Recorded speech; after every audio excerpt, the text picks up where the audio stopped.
Hello friends, જય શ્રી કૃષ્ણ. મારા કિચનમાં તમારું સ્વાગત છે. આજે આપણે બનાવીશું વરસાદમાં ખાવાની મજા આવે તેવો મુંબઈનો ફેમસ લારી જેવો ચટપટા સ્વાદ સાથે તવા પુલાવ. આ પુલાવને તમે એકલો ડિનરમાં રાયતા સાથે અથવા પાઉંભાજી સાથે સર્વ કરશો તો ખૂબ જ ટેસ્ટી લાગશે. તો ચલો મારી સાથે સુપર ટેસ્ટી રેસીપી બનાવવાનું સ્ટાર્ટ કરીએ. રેસીપી સ્ટાર્ટ કર્યા પહેલાં જો તમને મારી રેસીપી ગમતી હોય ને હજુ સુધી ચેનલને સબસ્ક્રાઈબ ના કરી હોય તો પ્લીઝ સબસ્ક્રાઈબ કરજો અને બાજુમાં આપેલ બેલ આઇકન પ્રેસ કરજો એટલે નવી નવી રેસીપીના નોટિફિકેશન મળતા રહે.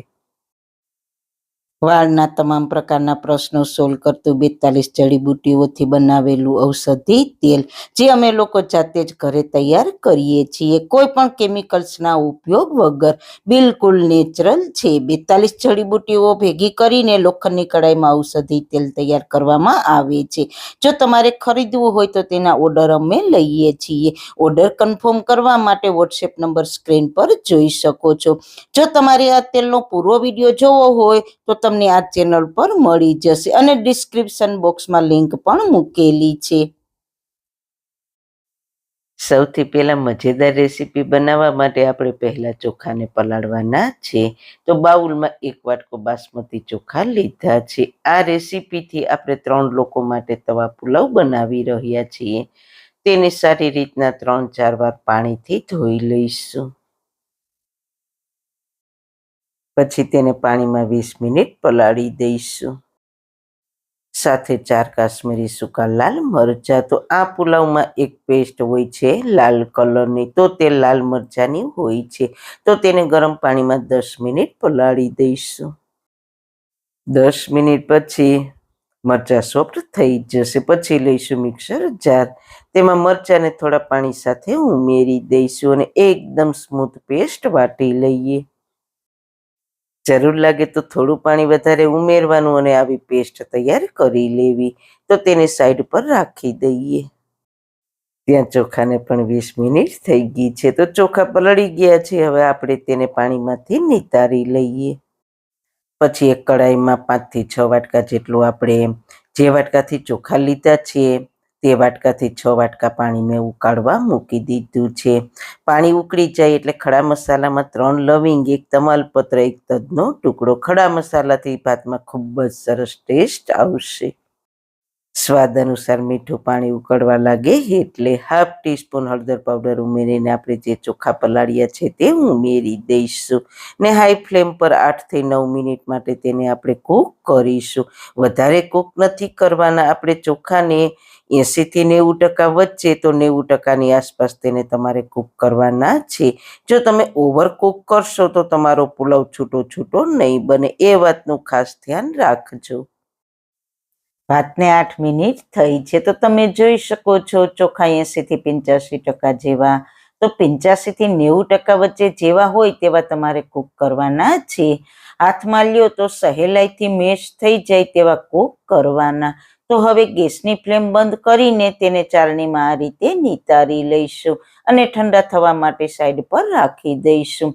ચોખાને પાણીમાંથી નિતારીને પંખા નીચે રાખી દેવાના, એટલે પુલાવ જે ચોખા છે તે છૂટા છૂટા રહેશે. હવે આપણે પુલાવ બનાવવા માટે પેનમાં 1 ટેબલ સ્પૂન તેલ અને 1 ટેબલ સ્પૂન બટર ગરમ મૂકીશું. મેં તવા પુલાવ કીધું છે, તો તમારી પાસે મોટો તવો હોય તો તે તમે લઈ શકો છો, પણ મારી પાસે નથી એટલે મેં આ રીતના પેન પહોળી છે તે લીધી છે. તેલ અને બટર ગરમ થાય એટલે 1 ટીસ્પૂન જીરું, 1/4 ટીસ્પૂન હિંગ ઉમેરીશું અને 1 મીડિયમ ડુંગળીને ઝીણી સમારીને ઉમેરીશું. સાથે આપણે અડધું ગાજર અને 4 થી 5 સિંગ ફણસીની ઉમેરીને મિક્સ કરીશું અને આને 3 મિનિટ જેવું સાતળીશું. જો તમને ફણસી ના મળે તો તમારે ના ઉમેરવી, અને ગાજર પણ ક્યારેક મળે અને ક્યારેક સિઝન વગરના ના મળે, પણ મારી પાસે બંને વસ્તુ હતી એટલે ઉમેર્યા. તમારી પાસે હોય તો ઉમેરવાના, ના હોય તો સ્કીપ કરી દેવાના. સાથે 1/4 કપ જેટલા લીલા વટાણા ફ્રોઝન લીધા છે. જો તમને ફ્રેશ મળે તો તે લેવાના. વટાણા ઉમેરીને 2 મિનિટ સાતળીશું. વટાણા ઉમેરીને મેં 2 મિનિટ સાતળી લીધું. ટોટલ 5 મિનિટ જેવું થયું. હવે પેનમાં વચ્ચે આ રીતે જગ્યા કરીને શાકભાજી સાઈડ પર કરી દેવાના અને વચ્ચે 1 ટીસ્પૂન તેલ અને તેમાં 2 ટીસ્પૂન આદુ લસણની પેસ્ટ અને આપણે પેસ્ટ બનાવી છે તે ઉમેરીશું. આ પેસ્ટથી પુલાવનો કલર સરસ લાલ આવશે, પણ તીખું બિલકુલ નહીં થાય, કારણ કે આપણે કાશ્મીરી મરચાંનો ઉપયોગ કર્યો છે એટલા માટે. સાથે 1/4 ટીસ્પૂન હળદર પાવડર, 1 ટીસ્પૂન ધાણા જીરું પાવડર, લાસ્ટમાં 2 ટીસ્પૂન પુલાવનો મસાલો. જો તમારી પાસે પુલાવનો મસાલો ના હોય તો પાઉંભાજીનો મસાલો ઉમેરી દેવાનો. તેલ અલગ થાય ત્યાં સુધી સાતળીશું. તેલ અલગ થાય એટલે 1 ટમેટાના ટુકડા કરીને ઉમેરીશું અને ટમેટા સોફ્ટ થાય ત્યાં સુધી આપણે તેને સાતળીશું. થોડું મીઠું ઉમેરીશું. આપણે ચોખાને બાફતી વખતે મીઠું ઉમેર્યું છે એટલે તમે જોઈને ઉમેરજો. હવે બધા શાકભાજીને એકદમ સારી રીતના મિક્સ કરી દઈએ. હવે 1 નાનું કેપ્સિકમ ઝીણું સમારેલું, 100 ગ્રામ પનીરના ટુકડા. પનીર બિલકુલ ઓપ્શનલ છે, ના ઉમેરવું હોય તો સ્કીપ કરી દેવાનું. સાથે 1 મીડિયમ બાફેલા બટેટાના ટુકડા ઉમેરીને એકદમ સારી રીતના મિક્સ કરી દઈએ અને ફરી 2 થી 3 મિનિટ સાતળી લઈશું.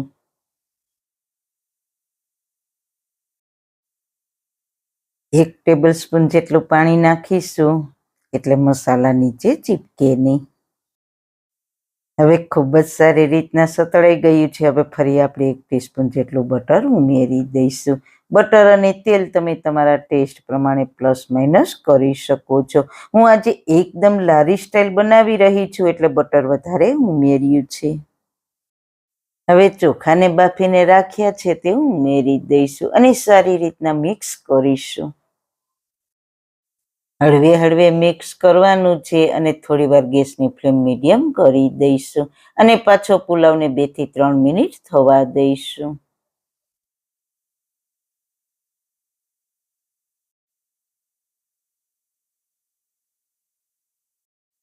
ત્રણ મિનિટ કૂક થઈ જાય પછી લીલા ધાણા ભાજી ઉમેરીશું અને મિક્સ કરીશું.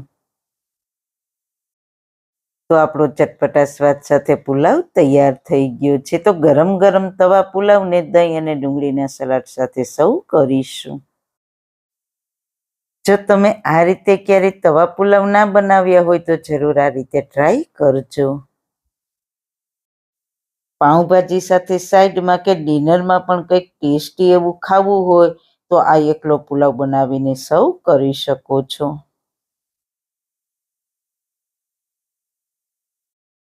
તો મિત્રો, તમને આ મુંબઈનો ફેમસ તવા પુલાવની રેસીપી કેવી લાગી? જો સારી લાગી હોય તો તમારા ફ્રેન્ડ્સ ફેમિલીમાં શેર કરજો ને મારી ચેનલ પર નવા છો તો મારી ચેનલને સબસ્ક્રાઈબ કરજો.